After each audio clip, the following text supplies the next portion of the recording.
What is up, everybody? Welcome to this week's episode of the Dense Pixels podcast. I'm one of your hosts, Brad, joined by my co-host, Micah. Hey. Carrie. What's up? And Terrence. What's going on? That's right. It is a full house on a short week for us because we recorded middle of last week. So we'll have some post office. We'll have some news. And we'll have some games to talk about. Before we do that, a bit of housekeeping. Don't forget, if you're not a member of our Discord, you can sign up for that by going to densepixels.com/fans, where you can chat with other listeners of the show and participate in the weekly post office segment. You can ask us questions, we'll answer live on the show. To follow us on YouTube, if you want to watch the podcast in video form, go to youtube.com/densepixels, hit the subscribe button there. If you prefer podcast in audio format, just search for TNP Studios on the podcast app of your choice. You'll find us as well as the Nerdpocalypse, Black on Black Cinema, and the Look Forward Political Podcast. And if you'd like to support TNP Studios with zeal, let's go to densepixels.com/premium. Just $5 a month helps support your favorite independent media company. So I was not anticipating having a big game to talk about this week because I vanquished Ball Pit. I'm still playing Ball Pit, but I vanquished it. It's a hard game to put down.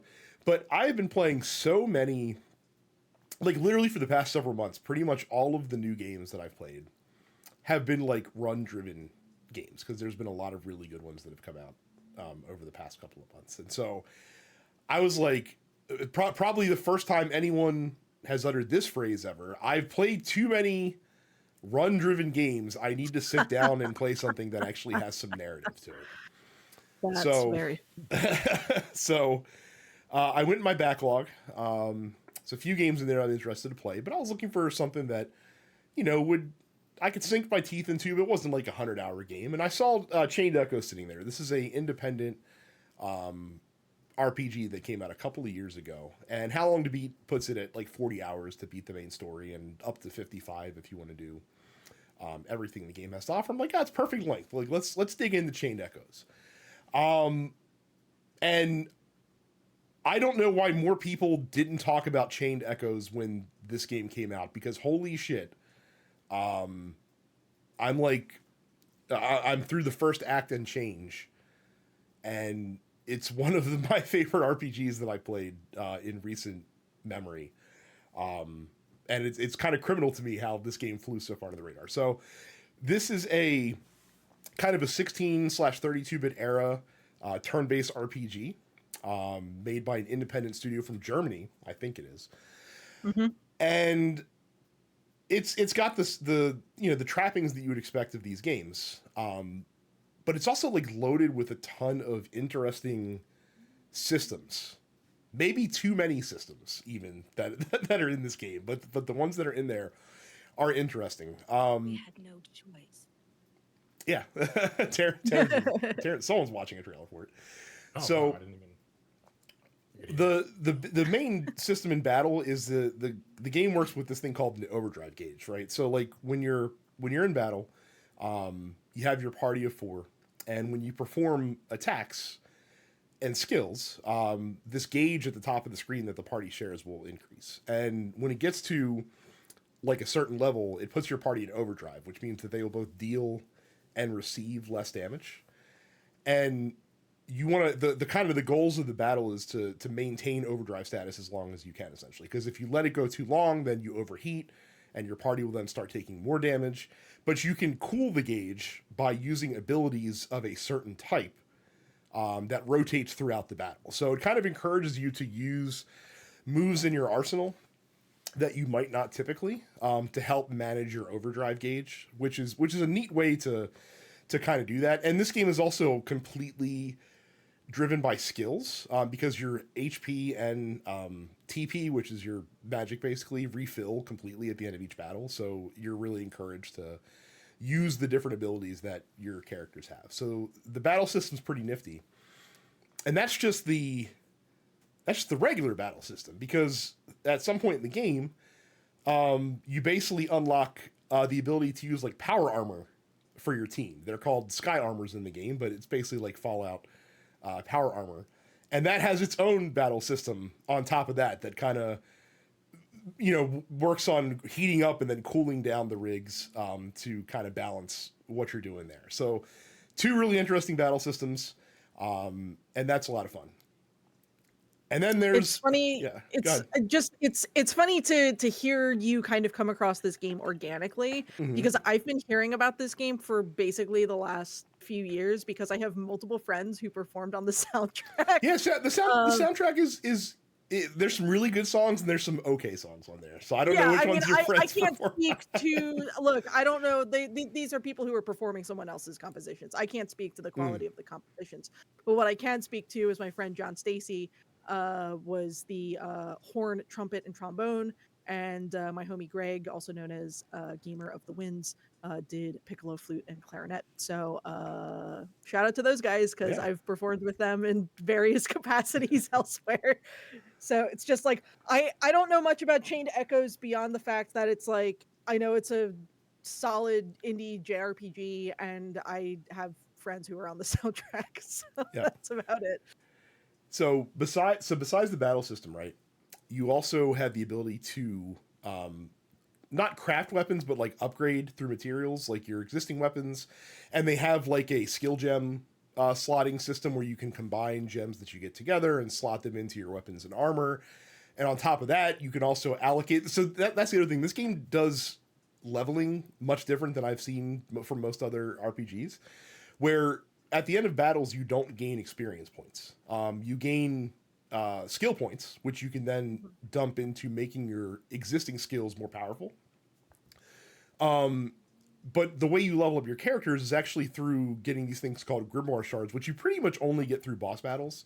You can also get them through some other side quests and things of that nature. So it's cool because you really don't need to grind ever. But if you're grinding, it's usually to grind materials because that's what you actually get from fighting monsters and enemies. Like even gold doesn't drop from enemies. You get materials and loot that you can then sell for gold, and that's kind of your primary way that you do that. It's got, like I said, you can upgrade the sky armors as well. It's got that going on. Also, the sky armors you can use on like in the different areas. So early areas in the game that take a long time to get through, and you're looking for secrets and stuff like that. Whole new methods of traversal will open up when you visit them later because you have this flying power suit that you can use. And then on top of that, the story is really good. It's a really entertaining story. It's a game that, much like Expedition 33, does not shy away from from its homages. Literally from the beginning of the game, you're like, oh, okay, I see what they're doing here.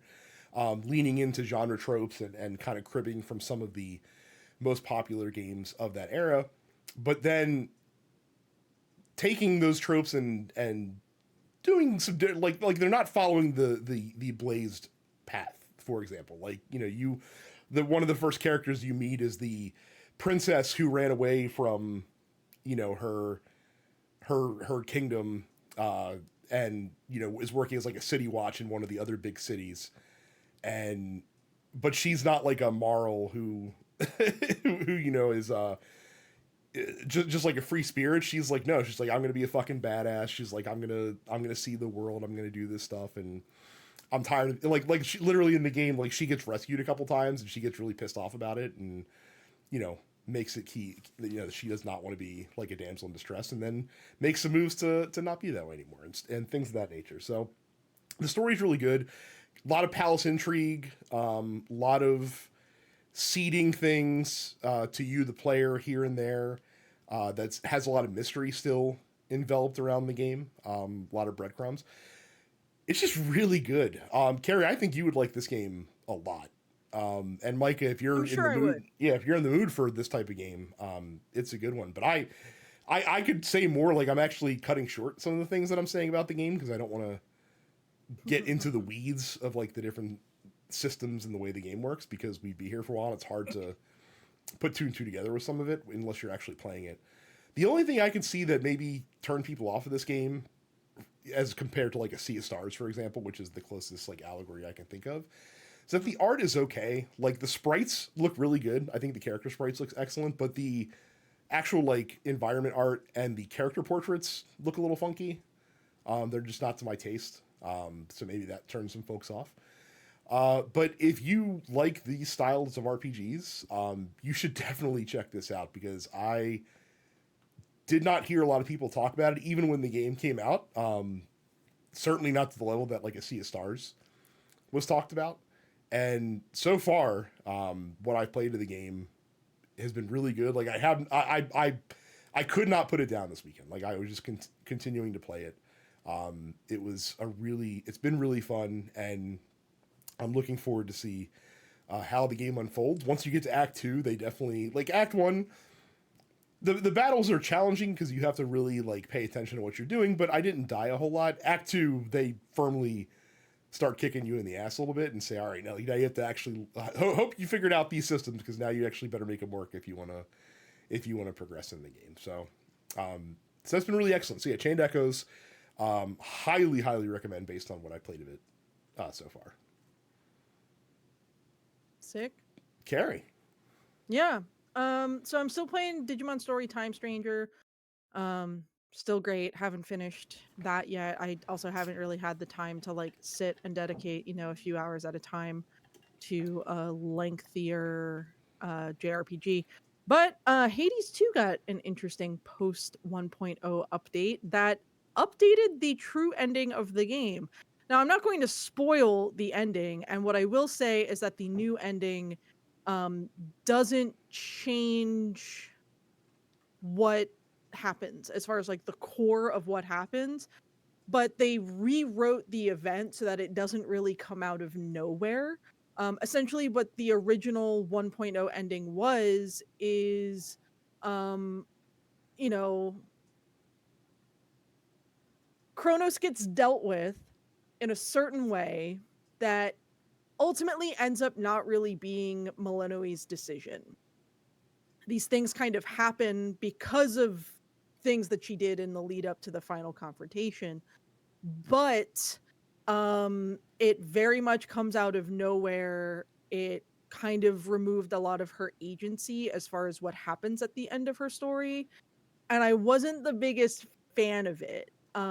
So fortunately, if you already got the original ending and rolled credits, you can now do like a little incantation in the crossroads to yeet yourself back to an earlier point in the story, basically, and do the kind of final run up to Kronos and Typhon again with all of the updated dialogue and expanded story scenes. And I'm a big fan of the fact that Supergiant listened to the criticisms that people had about the original ending, because it wasn't that it was like bad, it just like it felt very anticlimactic, and it didn't really feel earned. So ostensibly what the new ending does is it really recharacterizes Kronos as far as like why he's been doing what he's doing, and it expands on the character of Kronos as well as the character of Milenoi in ways that I think just like service the story in a much more satisfying way. As a full-time writer and editor, I really appreciate this because for me, like experiencing the story as it was, it just like it just didn't feel great. And so now being able to go back and see all of these like expanded kind of scenes and whatnot with far better written dialogue and whatnot, just much happier with that overall. So if you haven't experienced the original ending, don't even fucking worry about it. Just keep playing the game as you have been. But if you did already roll credits, certainly worth going back and doing that incantation at the big cauldron to kind of replay, the core of the story through again. So, yeah. Thank you, Supergiant. Cool. Interesting way to handle that I too. started playing it. Yeah. I actually started playing 80s too. I like it far better than the first one. How I like come? the first one. I said, how come? I don't. Melanoid feels more natural to play to me. I don't know what it was about Zagreus that like the combat was fine, but she feels better to play. And I think they fixed the visual noise that the first game had. When you got to the last two levels in the first game, you couldn't tell what the fuck was going on. Like there were certain enemies that would shoot arrows at you that you could barely see. Right, the one with like the black or gray arrows I would constantly get hit by those. And like I knew they exist now, so I was able to get past them. And I don't know, it just feels better. It just feels more refined to me. I like the story a little bit more. Some people like the story in the first one a little bit better. I've made it to Chronos twice. I haven't beaten them yet. I'm about 20 plus runs in, so I've got a ways to go. But yeah, this one feels better to me. I can't explain it. Like I just Is it just could the not get is into it the first one. is it the combat? Like it's been a long time since I played Hades 1, but Zagreus, when it came to like picking weapons and stuff, you know, and I don't have a lot of runs in Hades 2. I just started picking it back up because there's another game that I forgot to put on the docket that is not holding my interest. But I remember Zagreus, like I found like one or two weapons that they felt fine, and but everything kind of felt, they didn't feel different enough. Whereas with Hades 2, there's there's the running around, but like the weapons feel vastly different from one another, coupled with like the casting that you can do. It feels like she has a lot more options, I think that's what it and is. Yeah, There's there's more and like that's where I hate the casting in Hades 1. So when you throw the fucking diamonds at people and you can like get more. The cast in this one, like it's infinite, right? You can just cast it, it'll slow people down, and you just do what certain you gotta do. boons in Hades 1 made the cast like really cool and worthwhile. But by and large, like unless I was getting like the Demeter lasers for the cast, it just or You didn't even use it. trippy shot from Dionysus, I wasn't even thinking about it. It just wasn't part of the toolkit that I was focused on unless I was Right. getting those specific boons. Like I use it all the time, and she can run. Yeah. You got to run, I, to dash, I, and for- run. I forget that half the time, and I really need to start because the game expects you to use it because Yeah, there's you're definitely just some holding that A encounters button that, Yeah. that the are whole really time. difficult if you don't. So Yeah. But it's been fun. I have gone back and done some Hades 1 runs since playing Hades 2, largely because I have to get game footage to use and show visuals for my band. But yeah, it's interesting to kind of go back and see exactly how they built upon how great the original was in so many ways, but just how they expanded it in so many different directions and still really managed to stay true to the core of what made Hades Hades.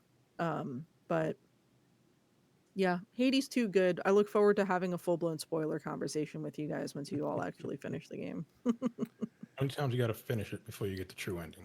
I haven't beaten it once yet. So Okay, so I think they did change it for the updated ending. I think it may be one more run of each, the underworld and the surface. But it's something like you have to do Kronos like 5 times and Typhon like 3 or 4. You don't have to do Typhon as many times as you do Kronos, I will say that much. Ultimately, you will have to defeat Typhon first, before you are able to do the final confrontation with Kronos. Also, apparently, they added a new phase to the final Kronos fight. So the first time I got to Kronos, I almost beat him. It took him down to like 10%, and then some shenanigans happened, and he beat me. the Pissed me off Kronos, so much. the first time I Kronos got fight to I him, find very the first time fun. I got to him, I had the brokest build, so I was able to get through the first phase. My of build that was pretty quickly, good. So. just to get through Hades, it's like just to get through that last level in and of itself. I'm like, Jesus Christ!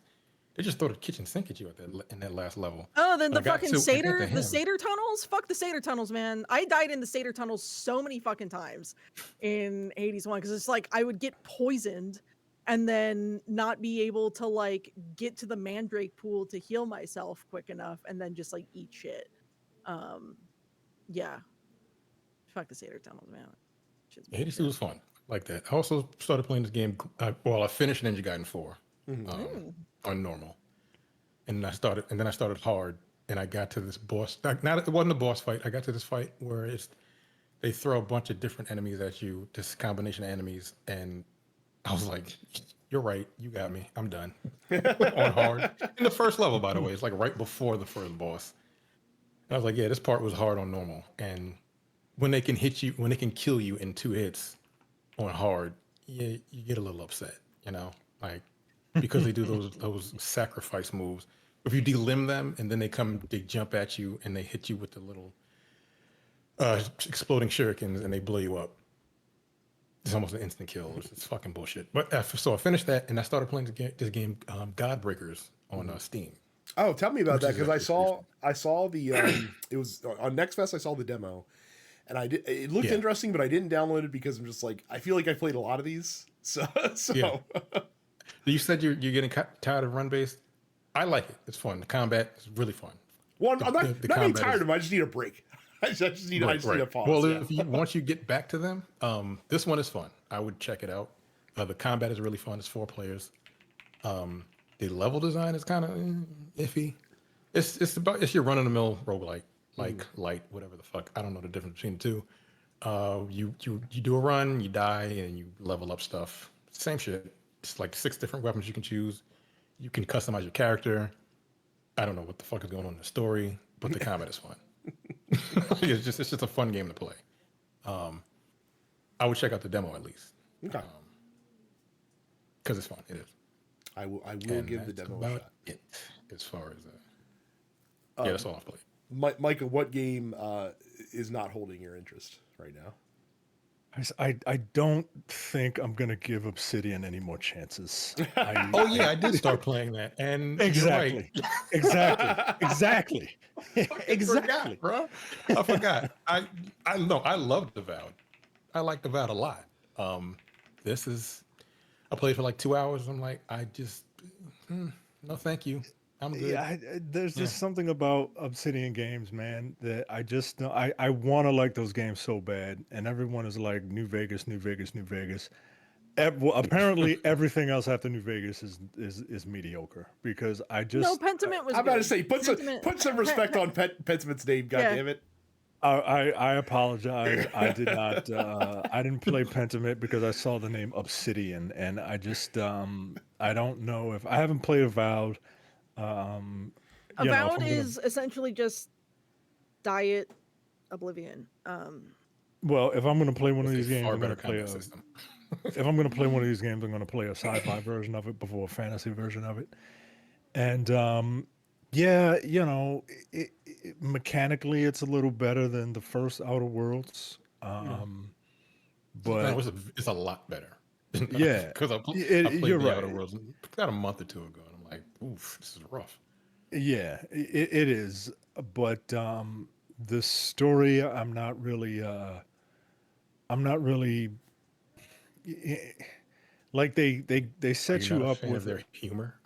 I mean, I thought I was. I'm really not, like I'm really not. Like it's just not. It's not doing it for me, man. I think I remember the first Outer Worlds being a little more into like satirizing the corporation, that part of the story. Like that stuff is interesting to me. But now it's just like, hey, here's an authoritarian faction, and here they're space Nazis, and here is a mega conglomerate, and here is that kind of has it out for themselves, but like they're corporations, so they're still evil. And here's this third faction that's like, I guess the good faction, but like they're a cult, but like they believe in science and technology and shit. So okay, but then there's like an offshoot of that where they're like zealots, and then you play as a neutral force that acts like space cops throughout the galaxy. It's not. I want to like this game, man. I really do, but and I like the flaws system. Like Obsidian has really good Yeah, that's cool. ideas. That is cool. Yeah, they have really good ideas. They just kind of put them in games that don't really hold my attention. And look, this might just be a me thing. It might be a me and Terrence thing. It might be a black people thing. Oh. But there's something about it that The companions are boring. You Yeah, there was no know, Parvati in this game. I didn't have a yeah, man. Parvati analog in this game, and I was like, ah. Like I don't like spending time with them. Like they're not like annoying, but they're just like milk toast, and I don't. I'm not into it, and I don't. It's forgettable. Literally, it's forgettable. Yeah, it So is because I fucking completely forgot I started playing shit. Good lord, so that's yeah, a shame. yeah, it is. I think I'm done with Obsidian games. I really do think like this is it for me. Okay, but play Pentiment. What kind of Like game is Pentiment? 'Cause I it, remember y'all talking about it, Pentiment, and that shit. I it's a don't know if I would narrative. like Yeah, Pentiment. Pentiment it's is basically a essentially visual novel almost. it's a No, point thank and you. click. It's a point and click adventure where you have to solve multiple murders and there's no canonical answer for who actually did any of them. You just have to hope that you made the right decision.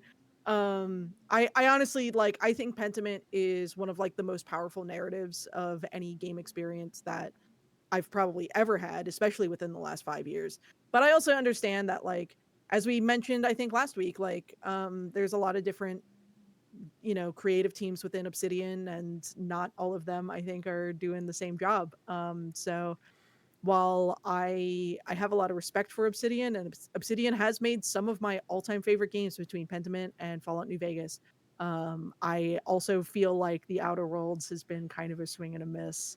Um, but I'm not willing to write off the company, and I'm probably still going to play Outer Worlds 2, just like once it ends up as like $10 on a Steam sale. I am giving Obsidian another chance, but not with Outer Worlds. I'm at some point I'm going to go back and check out some of their more traditional like CRPG offerings. Oh I yeah, Or really like want to Pillars of play fucking Infinity. Pillars of Pillars. Eternity. But before I play Pillars, apparently the easiest one to get into is this game that was a one-off that they did called Tyranny, Hmm. where basically you are playing as one of the two generals in this evil overlord's army, and it's basically like the overlord has conquered the land and just like trying to finish up this one last holdout settlement. And apparently it's really good, and it can be completed in a quite reasonable time frame. So Yeah. whenever I get around to that, I will report back. Because I think if I'm ever gonna be in love with an Obsidian game, it'll be a CRPG most likely. So Yeah, I look, mean, I'm a sucker for, the style of game.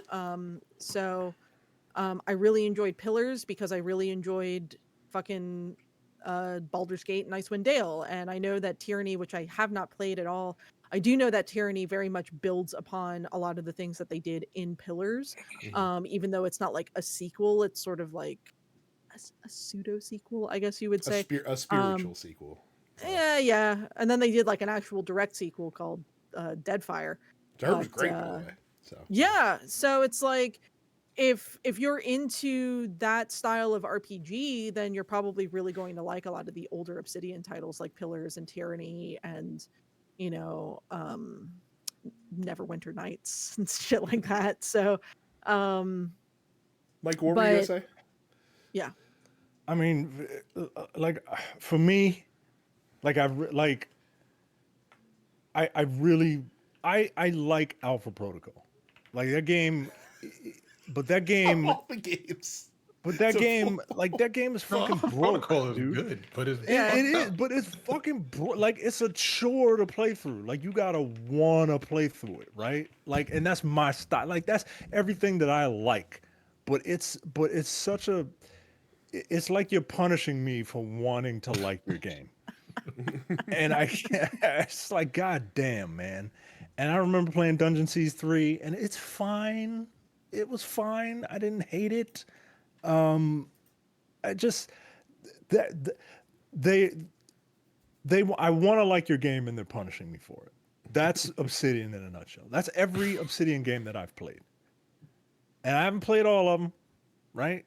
But like But you've played enough to kind of know I've what you played like and what you enough, don't. right? KOTOR 2, Look, I want to like it, but you're like punishing me for it.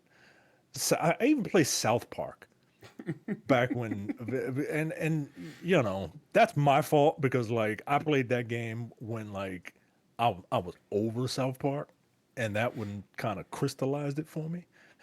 But look, I respect this company, right? Like they make games that people one of your favorite games, Carrie, they made, and I get it, but I just I don't know if Here's the they're. thing. I think For I as think much I'm as not they made nerdy a couple enough of for my them. favorite games, I also thought the first Outer Worlds was kind of meh. And Avowed, I watched my boyfriend play through all of that, and while I think the combat system was fun, and the story is kind of so. The Look, stories are kind of one and done for Avowed. that's the There's really no thing, point in going back to it. is while I am still teetering on the edge of starting a New Vegas playthrough in the lead up to the second season of the television series coming out, which is of course taking place in New Vegas. At the same time, um I- Outer Worlds I played and I was done with it and it didn't really stick with me. Pentiment stuck with me in a huge way, and I'm probably going to replay that this fall for the first time. Um like that was a narrative that just like that sat with me. But those are really just two games out of their whole fucking catalog, and I like and respect Obsidian. I like and respect a lot of the big creative minds at Obsidian. But at the end of the day, ultimately, and I say this about any company and any game, not every game is for every person, right? Like there are people like I can sit here and say that I think Hades is one of the greatest games of all time, and a lot of people will agree with me, but there's also going to be a lot of people out there who just are never going to fucking get into it, and it's never going to be for them, and that's fine. And then there are people who like are really hardcore into like Outer Worlds and are really stoked that there's a new one, and that's great for them. It's just it's not for me, right? So I'm basically Clear. just, you know, Clearly, the answer is obvious. There is an Obsidian game to unite us all, and I'm sure if we all played it, it would become our favorite Obsidian game. We just need to play Grounded, guys. That's I what would we need to actually do. love that though. Grounded is awesome. I played like Yeah. 25 hours with Jay. I would actually love to play Grounded with you guys. Building I think shit that like would be that. a really fun You have time. to have. You cannot have arachnophobia. No, I'll they have put it they have on a they have a I can't. toggle. They do They have have a the toggle. No, they do. arachnophobia mode. I put the toggle on and I'm like, this is stupid. So I turned it back on and I got over it. Because I hate spiders. Look, And there's all out of them in that game. if my wife walks in here because I don't have my own space, so if my wife walks in here when I play that game, I'm getting a divorce. So I don't think Yeah, I'm gonna Grounded is play that fun. game. Grounded 1 and 2 are very fun games. I will give them credit for that one. Yeah. There's another one I like. There you go. I heard somebody say that Ninja Gaiden 4 is possibly a game of the year contender. I was like, y'all are bugging. I like it. I enjoy it, but there's no way in hell that that's gonna win game of the year. The combat is amazing. Not but, this like, year. the rest Fuck. of the game, get the fuck outta Maybe here. in like an average year, but like this year, absolutely not. Not even an average Oh, year. not Look, even I an like average it, year. but Okay. no, hell no, no. We're not That's insane. we're not giving it game of the year to eights anymore. That's not a thing that's happening. No, Yeah, no. Eights are the new sevens. It feels like nowadays with the quality of releases that's coming out.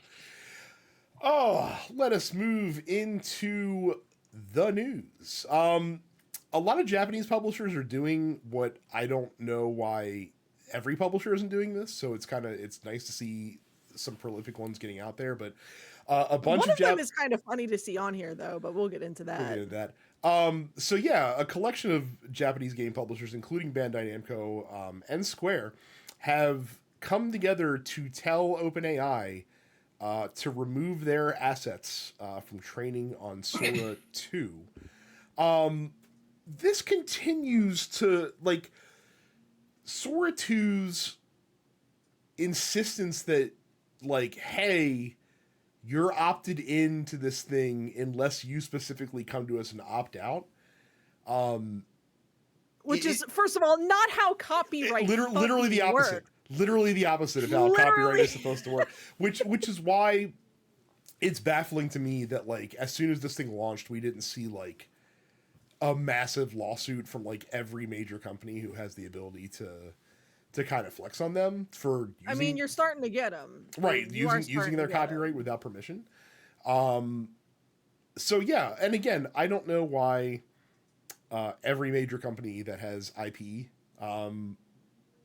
isn't doing this. Like isn't making a huge think about this. Because why would you let this thing train on your stuff for free? It's not doing anything for you, and if anything, can only be used to weaken your brand if people Yeah. can use those characters and those properties however they want to, creating whatever they want to. I think this It shit should be is, banned. huh? I think Sora should be banned, period. It should be. It should be because I it's don't like doing it. literally nothing good for anybody. No, it really isn't. But no, I do find it a little funny that Square Enix, which less than a year ago was very bullish on Gen AI, On AI. is now kind of like, oh, but don't use our stuff to train it. We don't want that. Like, we want to use it trained on other people's stolen work, but don't steal our stuff. It's like, buddy, like, can't have it both ways. So yeah. That again, this was a company where the CEO once said, I believe that generative AI has the potential not only to reshape what we create, but to also fundamentally change the processes by which we create. And now here we are, like a year and a half later, and they're like, we don't want it anymore. I didn't think the leopards Like, would eat my face. Said exactly. this. I didn't think leopards would eat my face. So again, I said it last week. I've said it a dozen times on this show before. If you use generative AI, your breath fucking stinks, and you don't have a creative brain cell left in that stupid ass head of yours. Stop using generative AI. Actually put in the work to learn how to draw or make music or write or make video or do fucking anything. It's terrible for the environment.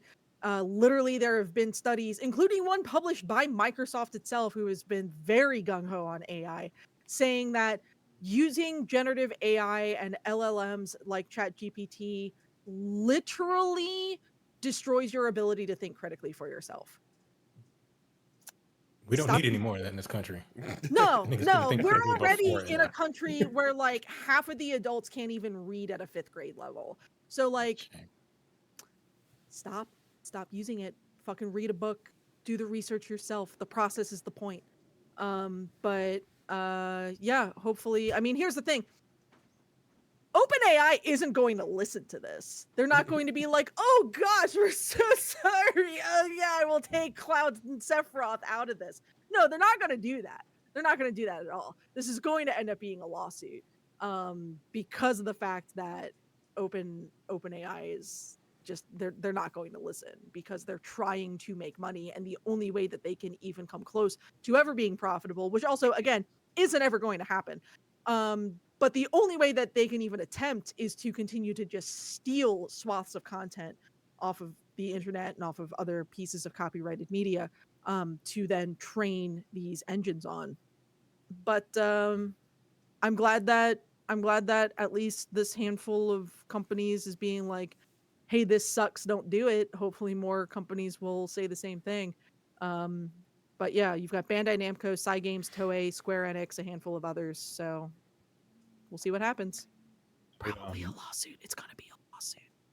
I don't know much about this stuff just because I don't care to use it, so I don't like follow it. I didn't know it was called Sora until like a couple of months ago.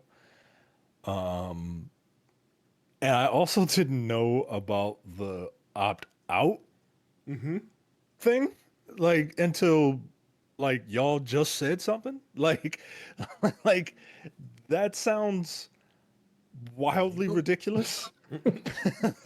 Well, but Micah, that's the whole stance that every AI company takes is they're like, well, we're entitled to the entirety of the works on the internet because we're developing technology that is the most important development in human history since like the wheel. So like we should be entitled to have all of this copyrighted and protected works and stuff like that. And when people claw it back from them and say, no, you're not entitled to that, the response is, well, if you don't let us have access to this stuff, our company will die because our product is reliant on it. Well, then you've designed a bad product.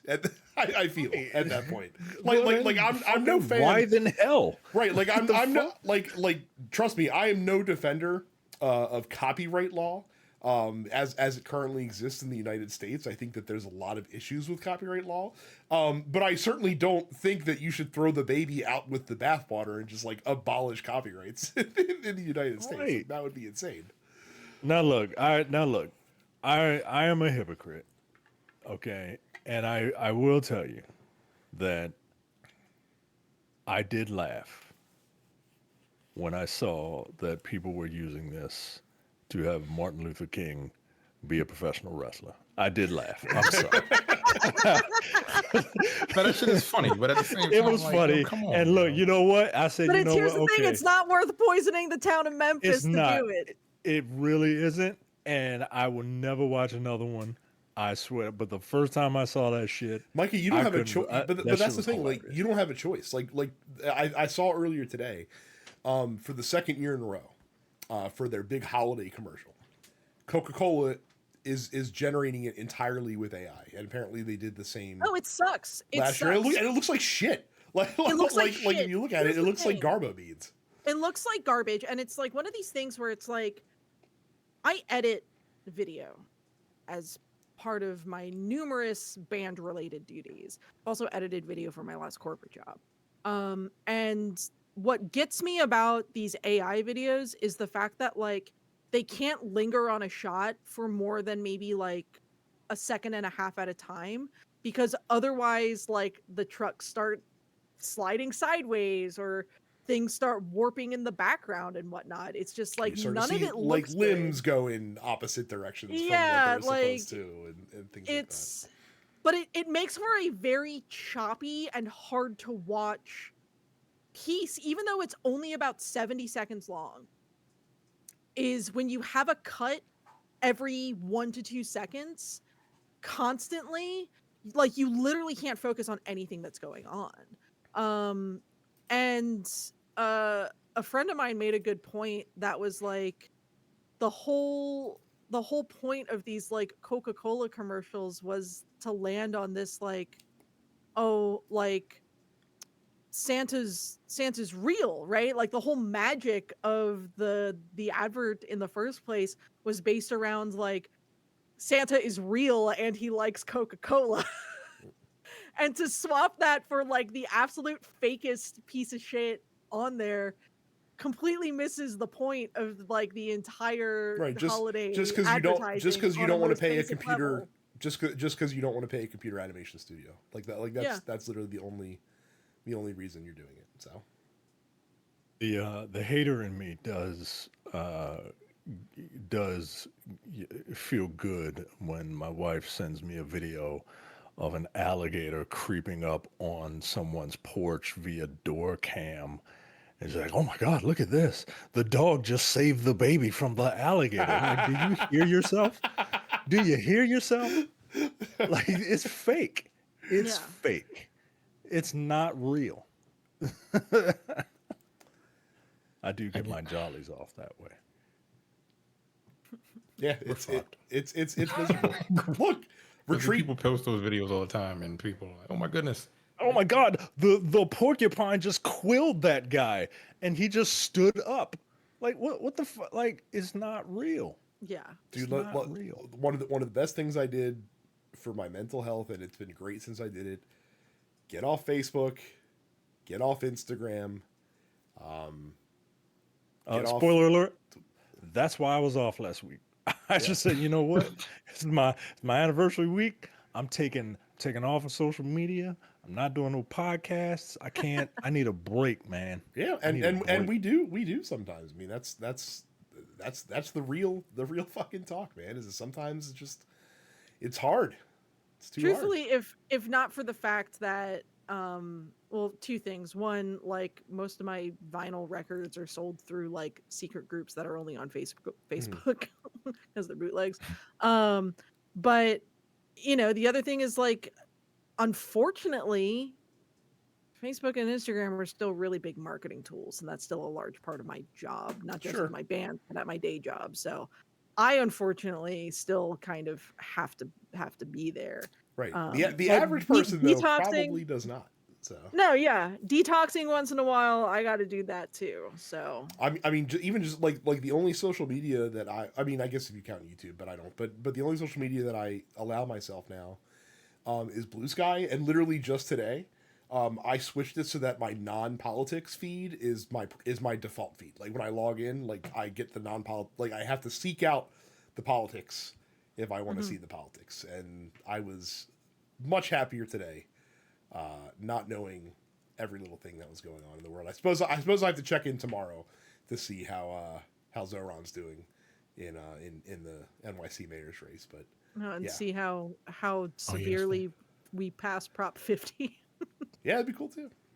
So, oh, speaking of I mean that was more than I expected to talk about AI. Why should I be surprised? Justin from the Discord, I hope you're happy because he mentioned that he loves it when Carrie gets on her soapbox about AI, and look, we won't stop because I'm right.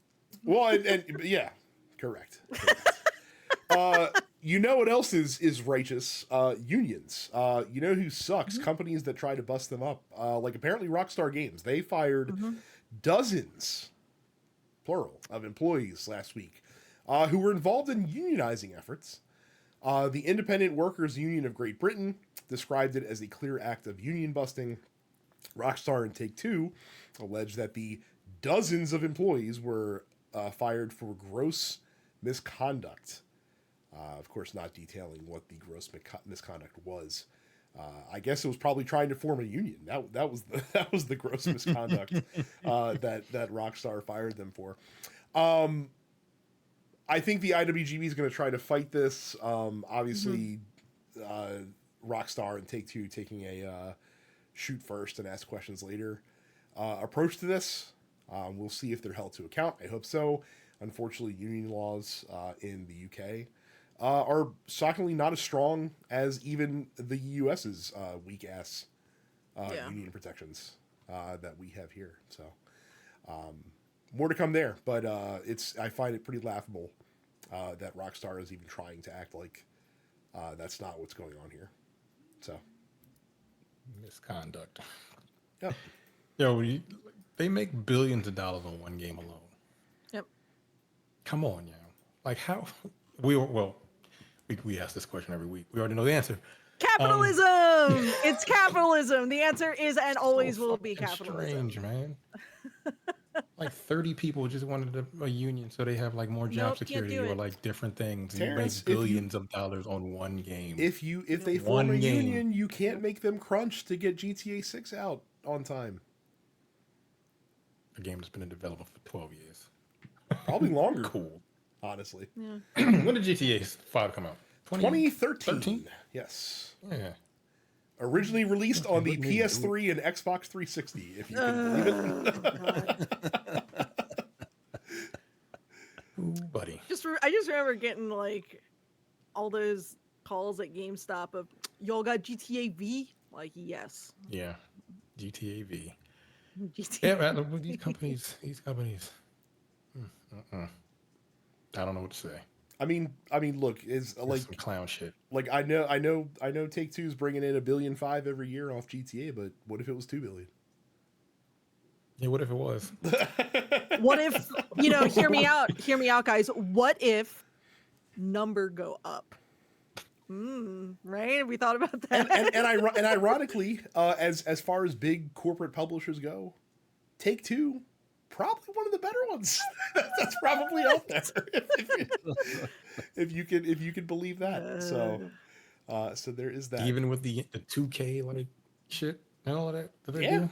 Like the predatory shit that they do. Mm-hmm. Yeah. Mm-hmm. I mean, at least Strauss Zelnick's out here to be like fuck AI, basically, like when they're asking him about it. So he's got that going for him. along with his Fucking low bar. But all right. yeah.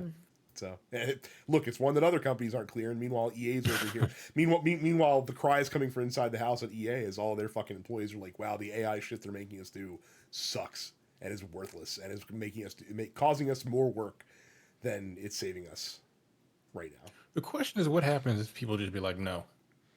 They'll just hire people that will do it, Yeah, and then fire them when the AI works. Yeah, like you do realize you're creating programs that's gonna fucking take your job, right? a lot of them do. Yeah. Yeah. Literally, I mean, we talked about it a couple months ago. Literally happened at King. King, forced their developers to use these like AI tools in their level editors, and they're like, "Oh, the AI can just make the levels themselves. We can just fire these people that train the AI on how to do these things." That's exactly what happened. But the billionaires are the job creators, guys. That's what I heard all over. That's what I hear too. That's what I hear too. That's why we can't regulate or tax them. Meanwhile, they'll fire everyone. 38,000 people in Amazon and hundreds of thousands of people all over the world. All right, how's that working out? All the millionaires are going to leave New York on Wednesday, guys. I'm sure they are. All of them are going to Florida. leave New York. All of them are going to leave. Get the fuck out of here. I mentioned this on Look Forward, so if you listen to those shows, you've already heard this. But there was a Zoran Mamdani was on a podcast, and he was talking about Bill Ackman, who's another one of those asshole billionaires who's thrown like millions of dollars at the race in order to stop to push Cuomo, because he's like, I don't want to get taxed, like Mamdani's going to raise my tax and shit like that. And Mamdani's on the show, he's like, 2%, by the way. Yeah, if anyone doesn't know, he's like all taxes 2%. Yeah, he's like, all this money he's paid to try to keep me from winning. He's like, I wasn't even going to tax him that much. He spent more money trying to keep me from winning than he would have paid in taxes. So, that's smart. Literally what they're fighting against. People. Like that 2% extra in tax that you're going to pay. What can you not pay for at that point? That you could pay for today. What will you not be able to pay for on Wednesday when he raises just 2%? It's weird. That's a weird, like, ask them that question. I work for my money. Did you really work for all that? You don't do shit. You exploited other people to get there. Yeah. Well, don't worry, guys. Be shot. Two terrible news stories, and we have two great ones to follow it up with. The first of all, so there's a streamer. His name's Jesse Kane. I feel like we've talked about this guy when this story first hit. It sounds familiar, but I'm not 100% sure. No, because I feel like we talked about this on the show specifically because of the fact that this dude was taunting Nintendo throughout the course of the lawsuit and basically saying like, if you take down my channel, I'll just make a new one. I can keep doing this and there's nothing you can do about it. I can do this all day. And then a final judgment came down in Colorado federal court this week, where basically they went, fuck off. You owe Nintendo $17,500. Yeah. So this guy was streaming pirated Nintendo games before they were even released. That's how he got on Nintendo's radar, is that he was pirating these games and streaming them before the games actually came out. At least 50 different times, mind you. Yeah.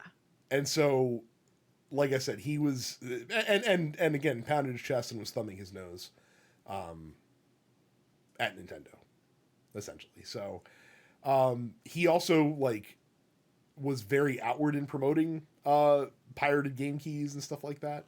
The article here in Polygon says he thought of himself as like a Robin Hood taking on Big Bad Nintendo on behalf of like Joe Q Gamer, which is very funny. Look, I've talked on the show, like my views on game piracy have evolved a little bit since game companies have decided that we don't own the digital products that we purchase from them.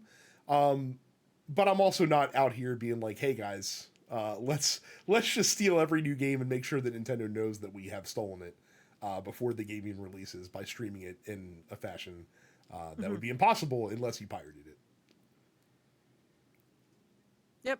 Stop filming your crimes. That's it. These young folks, I don't know what the fuck they got going on. I did a little, I did some like partially illegal shit when I was young. Granted, we didn't have phones or anything like that, but I would have never put it on film. No. Because it's illegal. Yeah. Now everybody's like, hey, look at me, guys. I'm doing some illegal shit. What the fuck fuck is wrong with y'all? All right, that's what you get. 17 grand that you probably don't have. Could have been worse. I feel like I feel like he got Yeah, off they got- easy. 17 grand. He got off easy, but like, you dummy. Or at least wait until the game came out. What the fuck? Man, that's not how you get the gotta views, release that. Terrence. It's not how you get the views. Jesus You got to Christ. beat other people to the. I bet you this asshole streamed on Kick too. I bet you he wasn't even on Twitch. He's probably on Kick or Rumble. Yeah, kick don't. Finally, against all odds, Soulja Soulja Boy Boy is is back in the news. We've talked about Soulja Boy before. Of course, Soulja Boy, one-hit wonder of the song "Crank That" The Soulja sound- Boy from 2007. The sound of my freshman year of undergrad, where I remember being the only sober person in the Towson University tailgate lot, hearing "Crank That" Soulja Boy blasted. And the fun thing about that is, of course, that song is essentially just a line dance song. Yeah, pretty much. So that's a fun thing to be, known for, is a shitty line dance song where the half the words are "you" and "Soulja Boy." So yeah. So that He was, song. like, 17 when that song came out. He was Huh? a kid. He was a kid when that came out. Oh yeah, Yeah. that Yeah, he was song. like 17. He's only 30 something. Early 30s. That song is simultaneously in the ballpark of I Oh, can't yeah, he's believe younger it's than I only am. been 20 years, and holy shit, it's only was been like- 20 years. Like it's He was like simultaneously 16. in that thing there.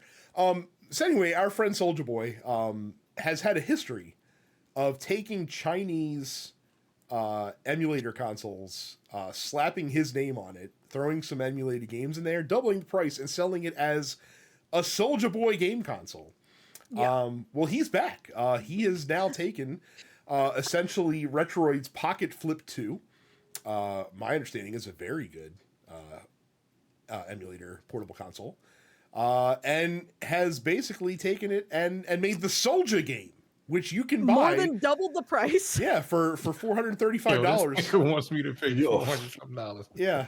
I can get a goddamn Steam Deck for the same cost. Well, Right. once But the Soulja Boy Steam was Deck doesn't called have out, Soulja Boy doesn't have Soulja Boy branding on it. it doesn't. Terrence. It doesn't. Good. Now, Soulja Boy was called out on the fact that he's literally just taking a Retroid Pocket Flip and just rebranding it and selling it for double the price.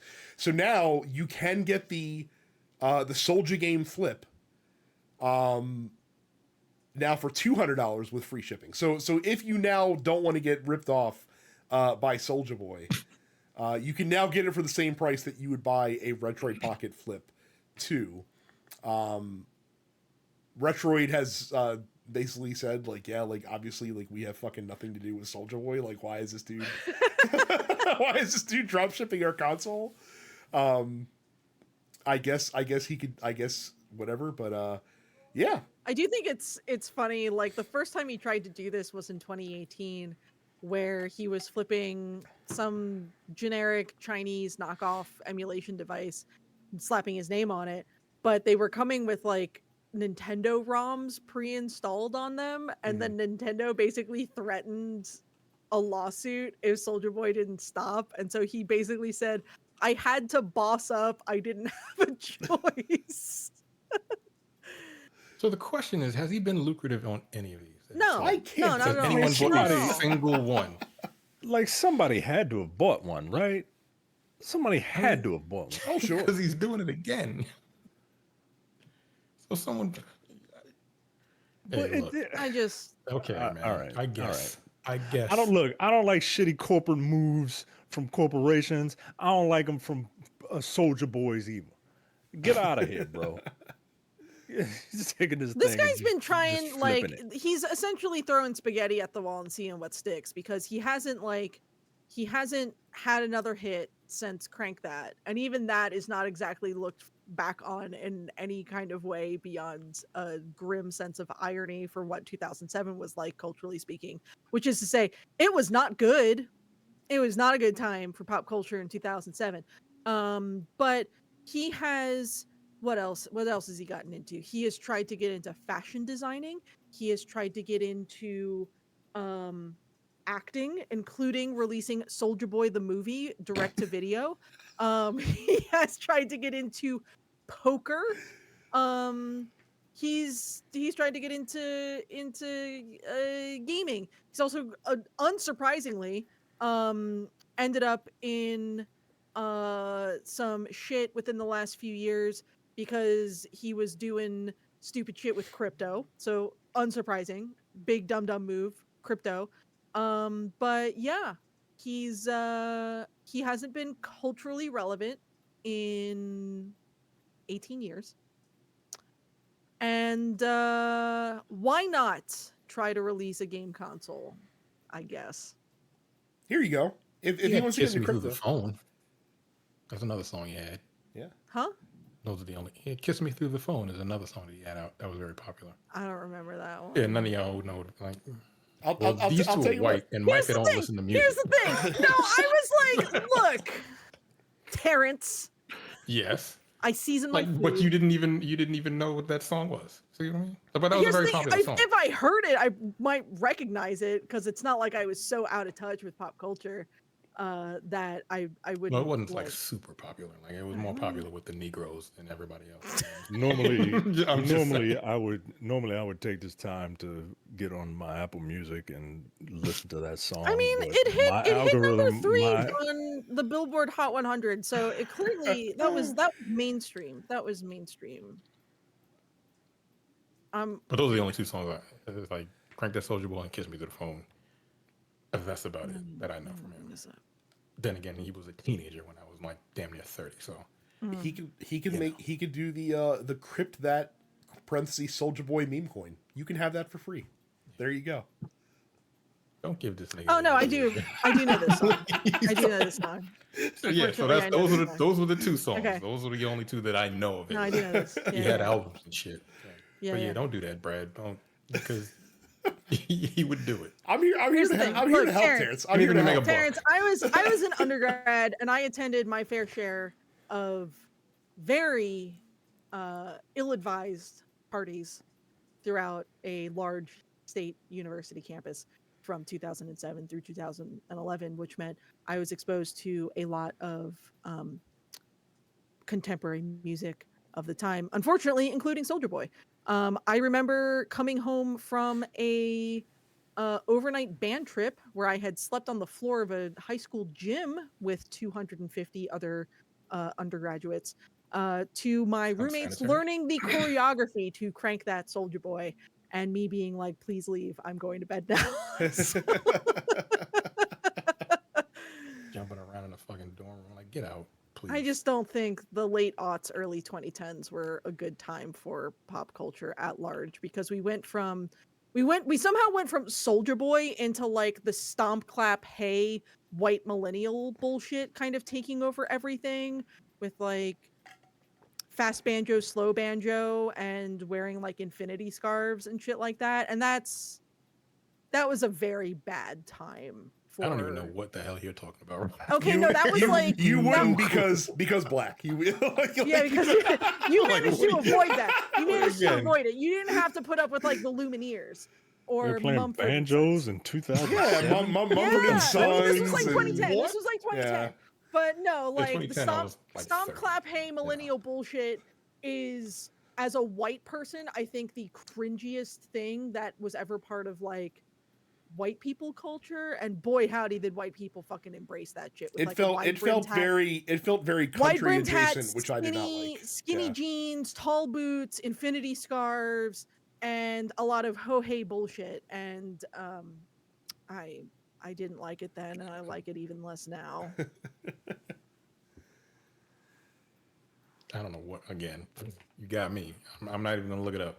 I have no clue what's going on. If you were a member of our Discord, denspixels.com/fans, you can ask us questions, which we'll answer on the show every week in a little segment we call the Dense Pixels Post Office.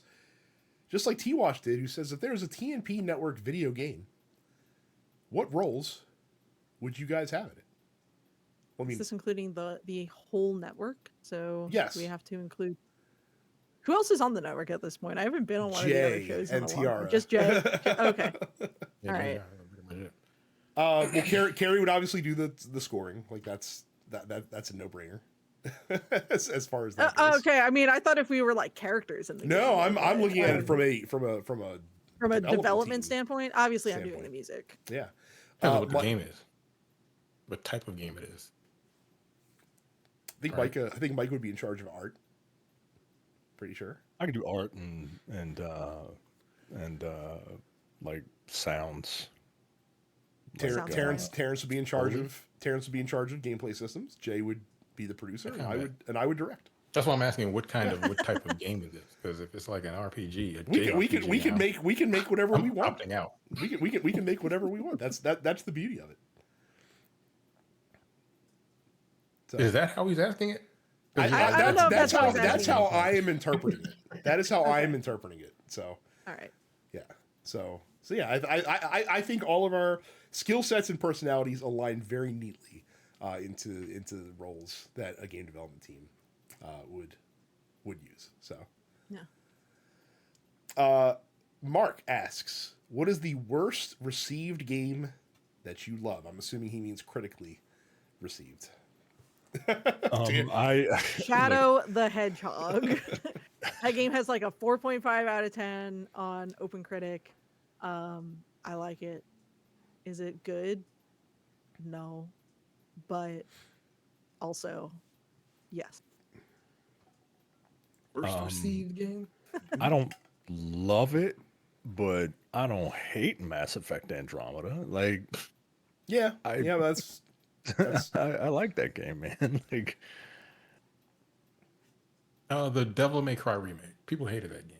I didn't hate it. I actually really yeah, liked it. yeah. I think I did it's not had like Dante. I didn't like his character design, but the game itself was fine.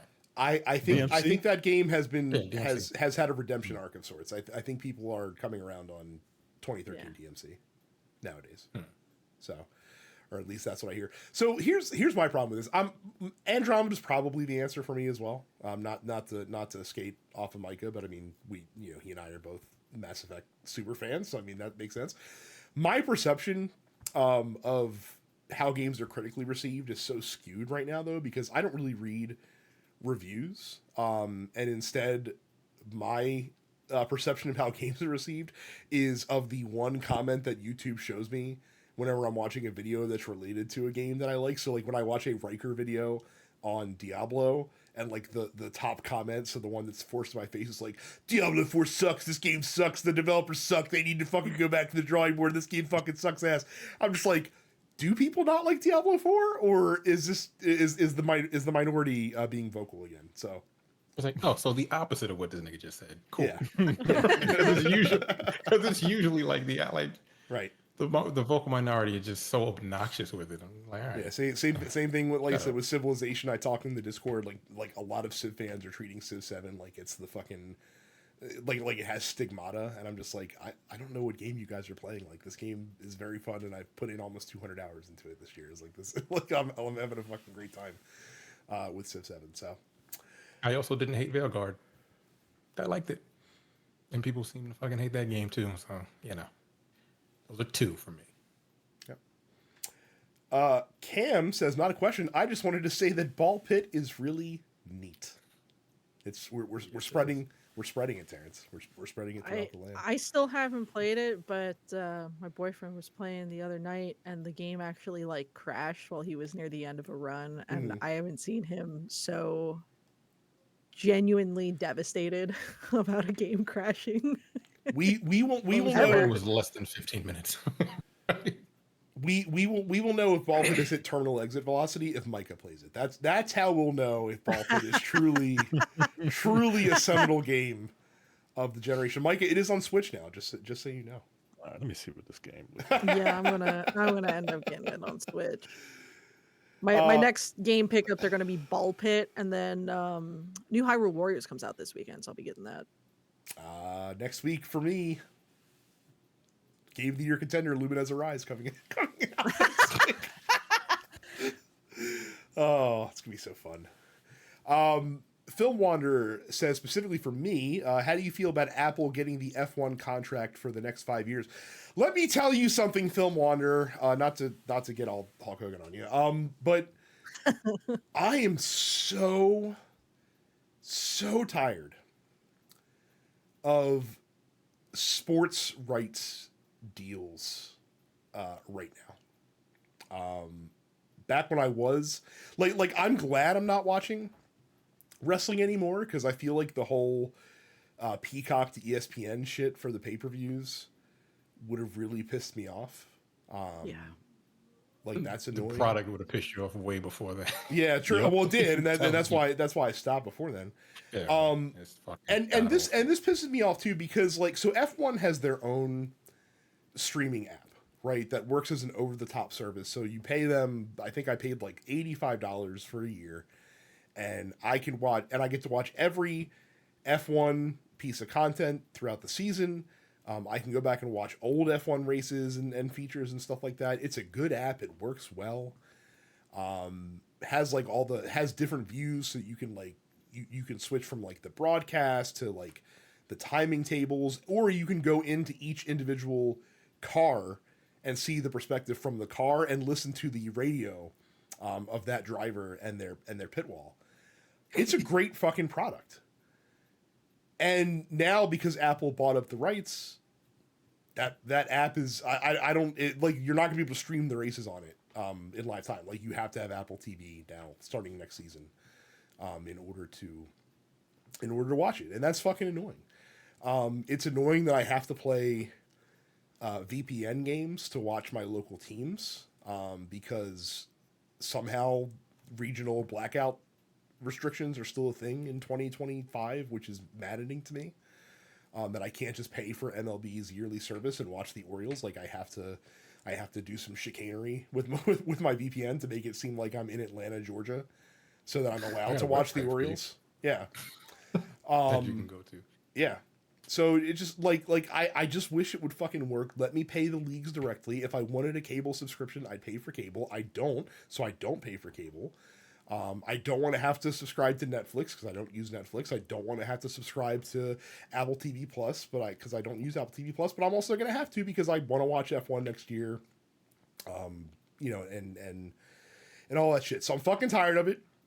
Apparently the Premier League rights are coming up in the next season or two, and I would expect them to fetch a ton of money. So now I'm probably going to move from Peacock onto something else because they'll go elsewhere, and I need to follow them. And that's not great on Peacock either because like if the game is on broadcast, then I have to use the NBC Sports app to watch it. But if it's not on broadcast, then I use Peacock, and if it's on broadcast, I have to put in my in-laws' cable credentials because otherwise I can't. And it's so fucking dumb. Like it. Terrence and Micah specifically, like you have no idea how liberated you are. Not giving a shit about most sports and wanting to watch them. And Carrie, you do have an idea of how liberated you are of being out of your team's local market. I'm out of my team's local market, which is great on some levels, but unfortunately the Capitals are now not even really on ESPN Plus. They're on Monumental Network, which I would then have to spend $20 a month to get access to be able to watch the Caps games online. There's a handful of games that are still on ESPN Plus, but it's like I gotta really look at my fucking streaming shit right now. Oh yeah, don't get me started on the fucking Caps because the Caps, like to Carrie's point, like so either I have to do VPN chicanery and watch it on ESPN Plus. But if they're on TBS, which they are a lot because the Caps are a good team, so they get a lot of national games, then I have to log into the HBO Max app so that I can watch it live through through that because TBS is a Warner company. So it's on HBO Max. So I have to do it that way. But also, if it's not on ESPN and it's not on TBS, then it's on Monumental, and I have to log in with my cable. It's I literally have to use 3 different apps to watch all the Caps games. Yeah. So it's like for instance, this week alone, they will be on HBO Max, ESPN Plus, and Monumental. For 3 different games. For 3 different games within the same week. Most of the other games this month are going to be Monumental. There's a couple of HBO games. But it's just like it's an enormous pain in the ass for the Capitol specifically because of the fact that they wanted to make their own fucking network. So now you have to pay for a whole separate app, $20 a month, to be able to see the Capitals, which previously I could see as part of ESPN. So now I don't really need ESPN unless I want to watch the fucking PLEs for wrestling. And I haven't really felt like I've missed all that much by not watching it. I'll just watch the highlights after the fact. I watch Monday Night Raw because I already pay for Netflix. But it's an enormous pain. Yeah. To a degree, it is liberating. And what annoys me is that but- I have to spend way too much of my mind share thinking about, all right, this is where they're at, so I have to go watch this on this channel and do it this way and turn on my VPN or not, and like, I don't want to have to fucking think about it. And I guess like that's the benefit of cable, right? You don't have to think about it. Like, you just go to the channel that you want and it's great. But then cable costs $170 a month, and I don't fucking feel like paying $170 a month for cable because I don't watch TV aside from sports. Yeah. Pain in the ass. Glad I don't watch sports. So long story short, not happy about it is how I feel about Apple. Apple getting the F1. I want to take a quick movie, by the minute way? though, to talk about WWE. Mikey, have you watched anything WWE within the last? No, I usually get my WWE news from YouTube at this point. I can't, or if I'm like in the garage working out, then I'll have it on, because like, all right, well, here's motivation. If these old ass people can do it, then I can do it. I did pop in and watch Saturday night's main event because it's on Peacock, and I still have Peacock. And I don't feel like I was missing much. You weren't. But I want to. Triple H had that honeymoon period when everybody was in love with him. Right now, I don't know what's going on with him, because they did the little advertisement for WrestleMania in Vegas for next year, and he's in the advertisement, right? Mm-hmm. It's him, it's Brock Lesnar, it's CM Punk, Roman Reigns, Cody Rhodes, but he's there. He's not a wrestler. Nah, he hasn't wrestled in like 6-7 years. he still wanna be. I remember once Cody Rhodes was like, "Oh, I'm gonna call him out. He doesn't like to be called out. He's kind of shy. He doesn't want to be put in No, the he's not. spotlight. But I'm gonna call him out." No, he's fucking not. He really isn't. Craves that shit. He puts himself in everything, and I'm like, you're chief content creator or whatever the fuck they call you Chief now. content officer. Yeah. Yeah, you're supposed to be behind the curtain, nigga. Like, why do I see ironic. you in every advertisement for the fucking product? It is ironic because when he was beloved, when he first started putting his hands on things, he was like the anti-Vince, and now he becomes more Vince. Like, Yeah, he's like, by I don't the want to day. be. Yeah, so No, he's worse than Vince. I mean, not worse than Vince as a person, but like Vince McMahon he was like, he was Vince, Mr. McMahon. And that was his character through the Attitude Era. But he was a character. Triple H is not a character. That's fair. He's a suit. Right? He doesn't put himself in the product on television, but he's all over the place when he's like off. Like when they have to advertise something, he's on like ESPN. He's in Saudi Arabia. He's on the fucking advertisements for WrestleMania. I'm like, but you don't wrestle. Like, you only saw Vince McMahon when he was a character, but when WrestleMania and shit like that came around, he let the talent do the fucking the voiceovers and shit like that. He let the talent do the advertising. I don't know what the fuck is going on. Even does the signature at the beginning. Right in the beginning. Then now forever. Like what? And then the product is terrible. Like that, and it sucks. Look,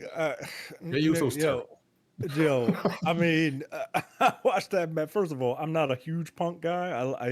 I like Punk. I like Punk. I like him better as a person. Years old, I like him better as a person than a wrestler, right? Like, I like him better as a person than a wrestler.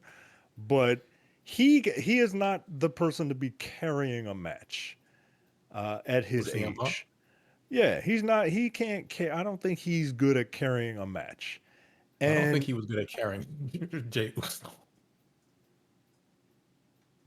Got this boat anchor named Jay Uso that you got to carry on.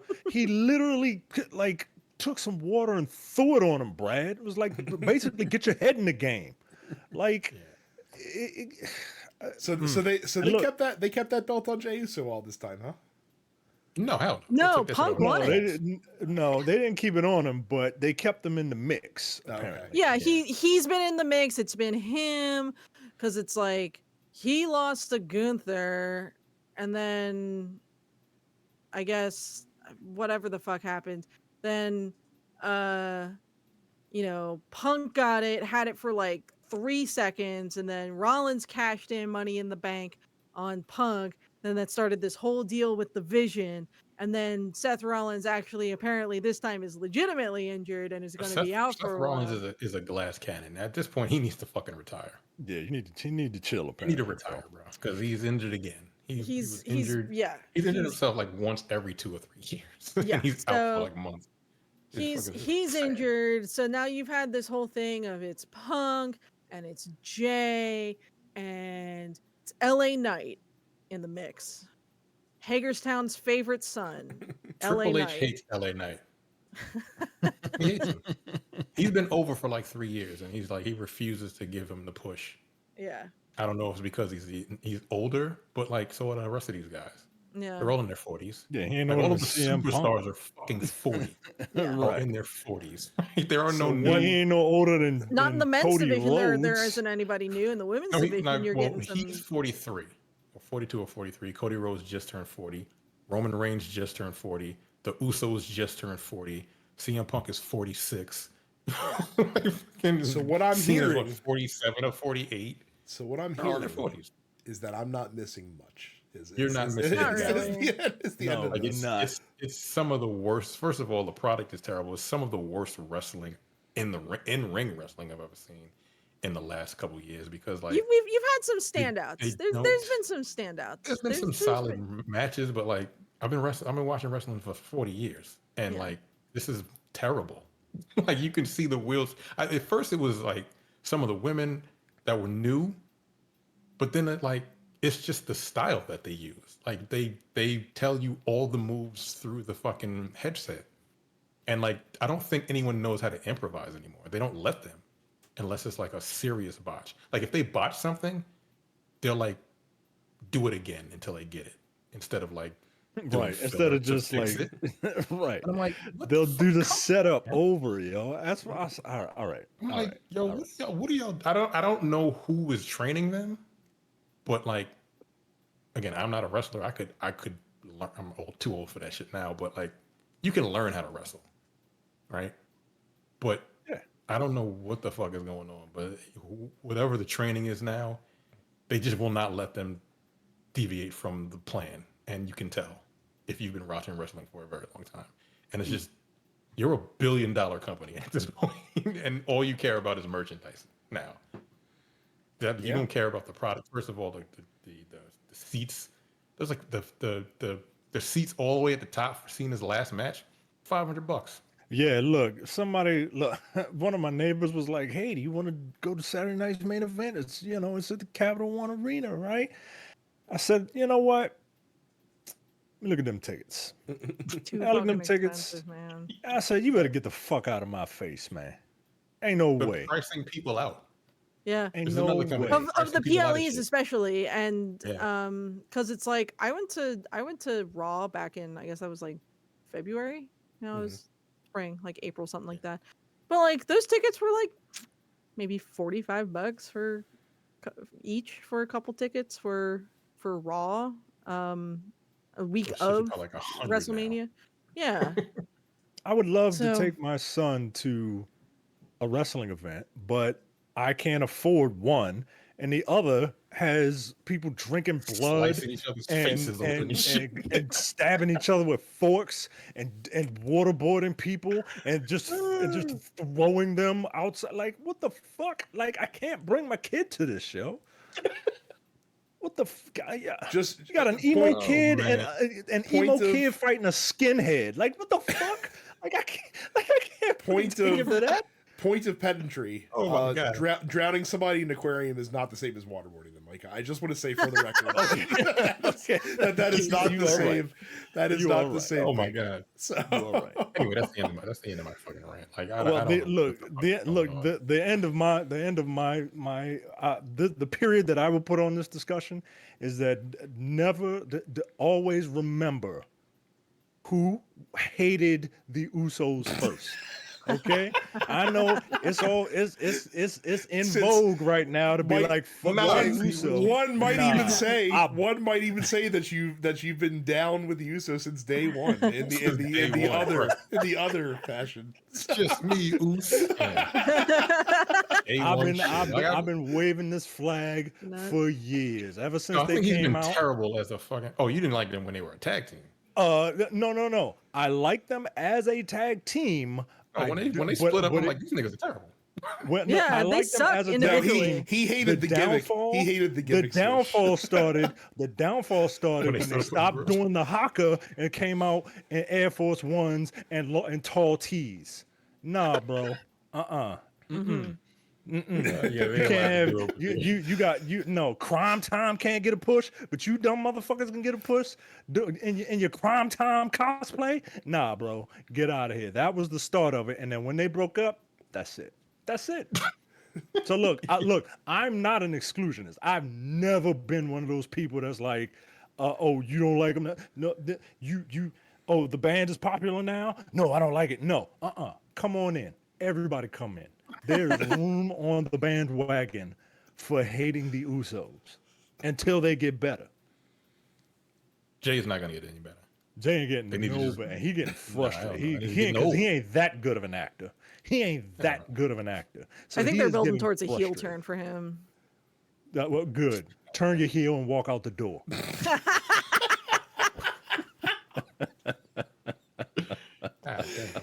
Oh my God, we're feisty tonight.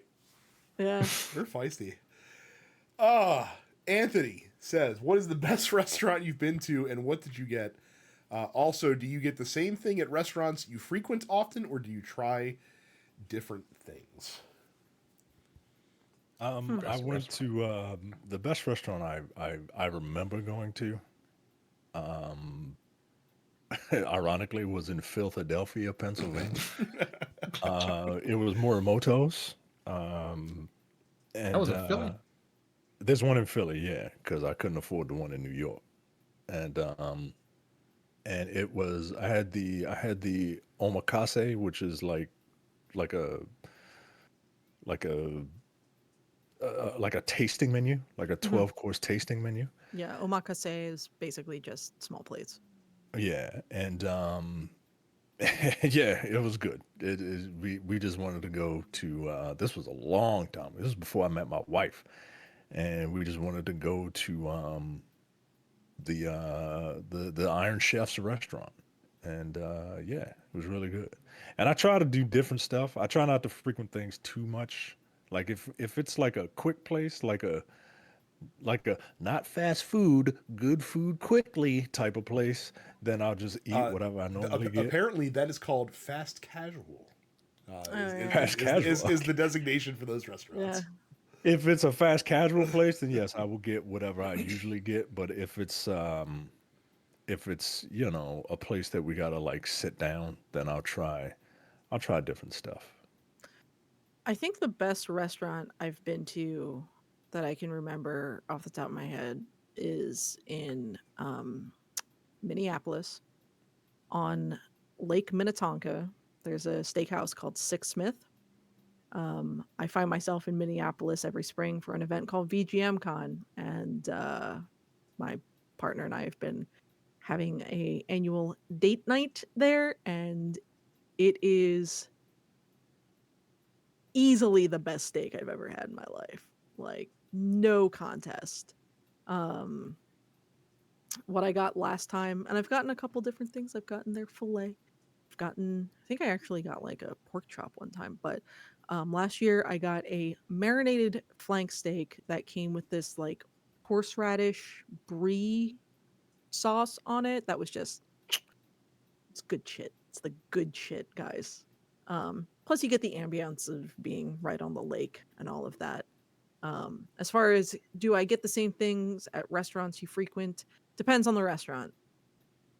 Sometimes, like if I get locked in on one dish where I'm like, I like this is great, I will just get that every time. Sometimes I might be a little adventurous, but yeah. If no one else said it, did you purify yourselves in the lake Minnetonka? No, because it is Okay. fucking freezing in Minnesota in April. Is it? But no, every time I go out there, I have to think about Prince telling me to purify myself in the waters of Lake Minnetonka. I'm poor, so I don't go to restaurants. For me, so Mexican is my favorite food. I will eat almost anything that's authentic Mexican. And my favorite authentic Mexican place is a place in San Antonio. Taco Bell. No. A place in San Antonio that is not on the Riverwalk, but it is right above it, called Mexican Manhattan, which is honestly like a hole-in-the-wall authentic Mexican restaurant, but it is the best Mexican food that I think I've ever had in my entire life. And I've been to San Antonio twice, and I think I've eaten there a total of 4 times in my journeys to San Antonio, Texas. So that would be mine. To the second question, depends on the restaurant. Something like Chili's, like I have like 6 things that I bounce between that's on their menu. But then there's some restaurants where I just want that one thing the same way every single time. So it does matter on the restaurant itself. But if a restaurant does something really well that I like, then I'm probably just going to get that every time because that's why I'm going to that restaurant. And to not get it would deprive me of the thing that I love. So Yeah, I go to Greek Village to get a chicken. Oh, is that still there? Yo, Is it that is still still there. Village That's still shit. there? That place is Jesus never closed. Christ. That's been there for 40 years. Dude, I love The Alco is gone, but I Greek love Village Greek is there. Village. Love Greek Yeah, Village. Greek Village is still there, man. I do love a cheesesteak from Greek Village. It's been a long time. So Johnny says, what item carries a bad fast food or bad general restaurant? So like for I don't know example, what that means. so like so you have a bad restaurant, right? Everything sucks on the menu item, except for this okay, one thing, and that's the thing. If you have like really good chicken wings, It's- but the rest of your menu sucks, I'm in. Do you have an example? It's not wings, but I feel like Chili's has really good like chicken tendies with that like little sweet and spicy glaze that they do. Big fan of those. Rest of the Chili's menu can eat shit, but I will get those if I have my arm twisted into going to a Chili's. I think chicken nuggets is the answer, right? Because like Yeah. McDonald's sucks, McDonald's. but chicken McNuggets are That's the thing, right? Like and the McDonald's fries. isn't any good, but I will get a fucking 10-piece McNuggies meal. Wendy's Easy. Wendy's nuggets are fucking baller, and I hate the Spicy reason- nuggets. Wendy's nuggets. Oh, are really? terrible. Interesting. Okay. Yeah. Wendy's nuggets are terrible. Burger King's sucks, and that's why I don't. Yeah, I they're don't Yeah, rate Burger not King's. good either. So Yeah. I like the Whopper. I guess the Whopper would carry Burger King. The chicken nuggets carry McDonald's for me. Some people love the fucking whatever the hell they. Big Mac? Big Mac, whatever. Big I don't Big get- Mac. I haven't had a Big Mac in like big. I haven't had one in the longest time. Only thing, if I go to McDonald's, it's the chicken nuggets and the fries, like a 20-piece and a large fry. Damn, dude. 'Cause That sounds real good. I got it. 10 pounds of food and not gain a single pound. Yeah. Unless I like. God, I force wish myself. that was me. I'm waiting. Everybody said your metabolism is gonna start slowing down when you get older. I'm fucking 45 years old. You're right now. 45, yo. Like, yeah. Yeah, man, I'm about to say, if it I hasn't don't- happened yet, I don't think it's gonna happen. Yeah, I think you're safe. I'm pretty good. I Yeah. feel like you're I think safe. I'm good. So. Yeah. And finally, Beach Boy says, so I got married last week on 10/25. My wife took me out to the mountains. The gamer me couldn't help but point out the scenery compared to other games that I played before. So for you all, what games have the best visuals and sights to see? Ghost of Tsushima is great, and Micah says Ghost of Yotei is better. even better. Yeah, so that stands out tall in my mind. as I far was as telling these guys, I was telling these folks before we started that I've been finished with Ghost of Yote for quite a while, and I'll just log in to and just kind of like roam around and look at all the different like areas and just just sit there and appreciate it. Like it's a beautiful game. So yeah, there you go. And congratulations. yes on your You nuptials. got married on a good day. They also ask if Micah or I or anyone really has played Dispatch yet. I'm interested in Dispatch, but it is being released episodically, and so I'm Methodically, pretty right? sure I'm going to wait until all of the episodes are out before I check that out. Yeah, I've tried to play episodic games week to week. It's not a good distribution device for video games, in my opinion. Like for me, because I will lose interest Hmm. if it's not all there. So yeah, and quite frankly, I was interested in it, but I was gonna wait for Brad because I had a feeling this would be something that Brad would I like did. get into. I did play the demo a couple months ago, and it's interesting because right, like obviously it is a I think it even has a lot of the people that used to work on them, but it carries heavy inspiration from like the old Telltale games. But the big difference is that in between that part of the game, there's almost like a real time strategy game where you're actually dispatching the superheroes out to different calls, and you're trying to send the superhero that best suits the situation that's going on. And so that part was interesting and a nice breakup of the constant narrative part, which is the thing that tires me out. Like the only Telltale game that I've survived through was the first Batman one because I thought the story was really good. But the other ones that I've tried have not held my interest because it's just constant narrative, and if your narrative's not like super strong, I'm going to fall off. So the fact that this is broken up with actual gameplay means I'm more likely to stay invested in it. But the demo was cool. I like the demo, and like I said, I definitely want to play this, but I'm not going to play it piecemeal. I'll wait till the whole thing's available. And so yeah, that's it. That's the last question. Thank you guys for submitting those. I know we put out a later call for some of these, so appreciate you guys getting back to us. Again, don't forget to join the Discord, densepixels.com/fans, subscribe to us on YouTube or on podcast services, and go to densepixels.com/premium to support with zeal. Thank you all very much for watching and listening, and we'll see you all the next time. See ya. Easy. See you. You're watching the Dense Pixels YouTube channel. Click the subscribe button while you're here and make sure you check out our weekly podcast where we discuss the latest gaming news and our impressions on what games we've been playing.